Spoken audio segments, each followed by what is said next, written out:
നെല്ലിക്ക അച്ചാർ എങ്ങനെ ഉണ്ടാക്കുന്നത് നോക്കാം. ഞാനിവിടെ ഒരു 1/4 കിലോ നെല്ലിക്കയാണ് എടുത്തേക്കുന്നത്. ഒരു 10-12 എണ്ണം ഉണ്ട്.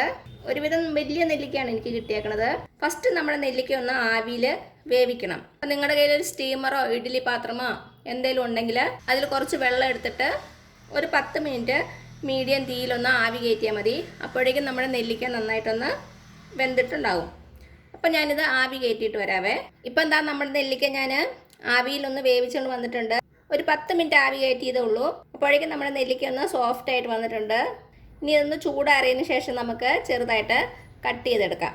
ഇപ്പം നല്ല ചൂടാണ്, ഒന്ന് ആറിക്കോട്ടെ, അതിന് ശേഷം നമുക്ക് കട്ട് ചെയ്യാം. ഇപ്പം നമ്മുടെ നെല്ലിക്കയുടെ ചൂടൊക്കെ ഒന്ന് ആറിയിട്ടുണ്ട്. ഇനി ഓരോരോ നെല്ലിക്ക എടുക്കുക. ഇപ്പം നെല്ലിക്കയിൽ ഓരോരോ ചെറിയ ചെറിയ വരകളില്ലേ, അതിലൂടെ ജസ്റ്റ് ഒന്ന് കട്ട് ചെയ്ത് കൊടുത്താൽ മതിയേ.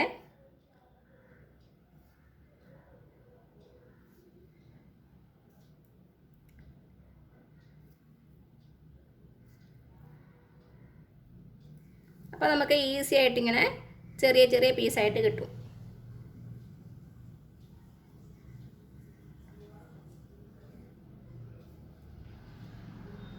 നമുക്ക് നെല്ലിക്കയുടെ കുരു ആവശ്യമില്ല, അത് മാറ്റിക്കളയാം. ഇതേപോലെ തന്നെ എല്ലാ നെല്ലിക്ക നമുക്ക് ചെറുതായിട്ട് കട്ട് ചെയ്ത് കൊടുക്കാം. അപ്പം എന്താ നമ്മുടെ നെല്ലിക്കയെല്ലാം ഞാൻ ചെറിയ ചെറിയ കഷ്ണങ്ങളാക്കി വച്ചിട്ടുണ്ട്. ഇനി നമുക്ക് അച്ചാർ ഉണ്ടാക്കാൻ തുടങ്ങാം. ഇപ്പം എന്താ ഞാനൊരു ചീനച്ചട്ടി വെച്ചിട്ടുണ്ട്. നമുക്കതിലേക്ക് നല്ലെണ്ണ ഒഴിച്ച് കൊടുക്കാം. അച്ചാറുകൾക്ക് എപ്പോഴും നല്ലെണ്ണ തന്നെയാണ് നല്ലത്. ഒരു 4-5 ടേബിൾ സ്പൂൺ എണ്ണ ഒഴിച്ചിട്ടുണ്ട്. ഇനി ഇതൊന്ന് ചൂടായിട്ട് വരട്ടെ. ഇപ്പം നമ്മുടെ എണ്ണ ചൂടായിട്ടുണ്ട്. ഇതിലേക്ക് ഒരു 1/2 ടീസ്പൂൺ കടുക് ഇട്ട് കൊടുക്കാം.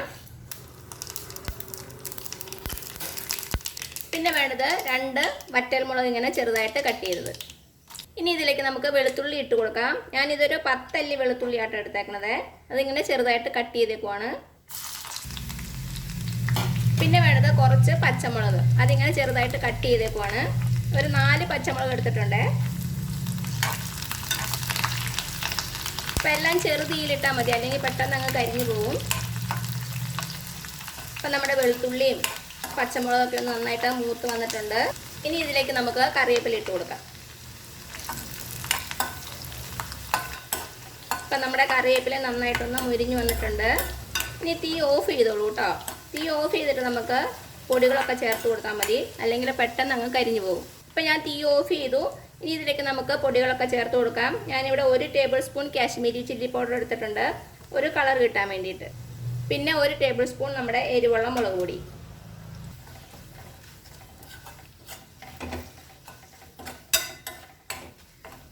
ഒന്ന് നന്നായിട്ട് മിക്സ് ചെയ്ത് കൊടുക്കുക. ഇപ്പം നിങ്ങൾക്ക് കാശ്മീരി ചില്ലി പൗഡർ ഇല്ലെങ്കിൽ നോർമൽ ചില്ലി ആയാലും മതി. ഒരു 1-1.25 ടേബിൾ സ്പൂൺ ചേർത്തോളൂ കേട്ടോ. ഇപ്പം നമ്മുടെ എണ്ണയുടെ ചൂടുകൊണ്ട് തന്നെ നമ്മുടെ പൊടികളൊക്കെ ഒന്ന് മൂത്ത് വന്നിട്ടുണ്ട്.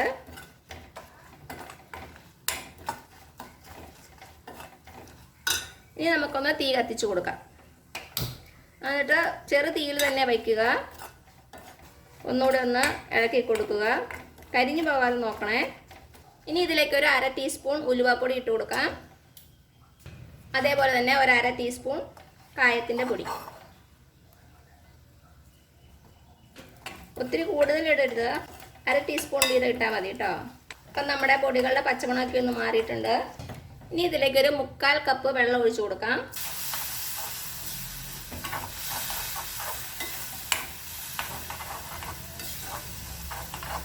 ഇത് ഞാൻ ചൂടുവെള്ളമാണ് ഒഴിക്കുന്നത്. ഇപ്പോൾ ഇത് നന്നായിട്ട് തിളച്ച് വന്നിട്ടുണ്ട്. ഇനി ഇതിലേക്ക് നമുക്കൊരു 1/2 കപ്പ് വിനാഗിരി ഒഴിച്ചു കൊടുക്കാം.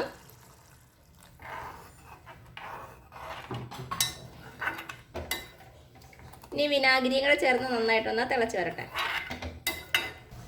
നമ്മുടെ അച്ചാറിന് ആവശ്യമായുള്ള ഉപ്പും കൂടെ ചേർത്ത് കൊടുക്കാം.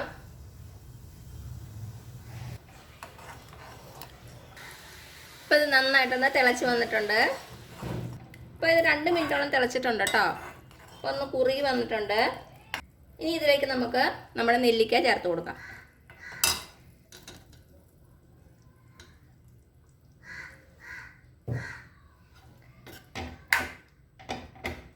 നന്നായിട്ടൊന്ന് മിക്സ് ചെയ്ത് കൊടുക്കുക.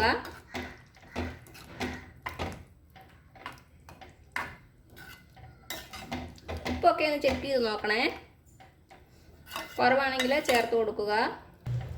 ഇതിന് കുറച്ച് ഉപ്പ് കുറവാണ്, കുറച്ചുകൂടി ഇട്ട് കൊടുക്കട്ടെ. ഇപ്പം എല്ലാം കൂടെ നന്നായിട്ട് യോജിച്ച് വന്നിട്ടുണ്ട്. ഇനി നമുക്ക് തീ ഓഫ് ചെയ്യാം. ഇനി ഇത് ചൂടാറിയതിന് ശേഷം നമുക്ക് വെള്ളമയമൊന്നുമില്ലാത്ത ഒരു ബോട്ടിലിൽ അടച്ച് സൂക്ഷിക്കാം. ഒരു 2-3 ദിവസം കഴിയുമ്പോൾ നമുക്കിത് യൂസ് ചെയ്യാം കേട്ടോ. ഫ്രിഡ്ജിൽ സൂക്ഷിക്കുകയാണെങ്കിൽ ഒരു 2 മാസം വരെ നമുക്കിത് കേടുകൂടാതിരിക്കും. അപ്പോൾ എന്താ ഇത്രയേ ഉള്ളൂ നമ്മുടെ ടേസ്റ്റി ആയിട്ടുള്ള നെല്ലിക്ക അച്ചാർ. ഇപ്പം നെല്ലിക്കയുടെ സീസൺ അല്ല, അപ്പോൾ എല്ലാവരും ഒന്ന് ട്രൈ ചെയ്ത് നോക്കുക. എന്നിട്ട് അഭിപ്രായങ്ങളൊന്നും അറിയിക്കാൻ മറക്കരുത്. ഞാൻ നേരത്തെ മാങ്ങയുടെയും നാരങ്ങയുടെയും ഒക്കെ അച്ചാറിൻ്റെ വീഡിയോ അപ്ലോഡ് ചെയ്തിട്ടുണ്ട്. കാണാത്തവരൊന്ന് കണ്ടു നോക്കണേ. ഞാൻ ലിങ്ക് താഴെ കൊടുക്കാം.